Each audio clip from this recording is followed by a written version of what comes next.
Hey, thanks for checking us out. Aaron here with MarineMax Clearwater. Here to show you the latest, the greatest 2019 Nautique G25. So we went with a really traditional colorway. Something you typically wouldn't see though on a wake surf wakeboard boat here. Did all mystic white on the exterior, even included that painted tower on this Coastal Edition G25. But something totally different and a lot sharper on the inside. This is our newest interior color offered by Nautique. Check out that massive seating. What a huge boat. Pivoting board racks with removable clamps there.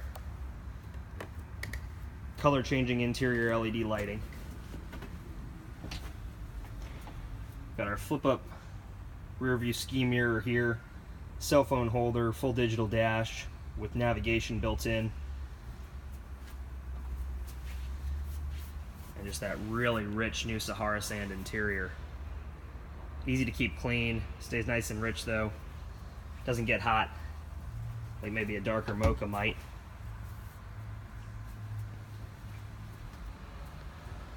So this G25 up in the bow, 6 inches larger than the G23. 1.5 feet larger in the cockpit. Give us a shot at MarineMax Clearwater. Swing by for a demo ride on the G25.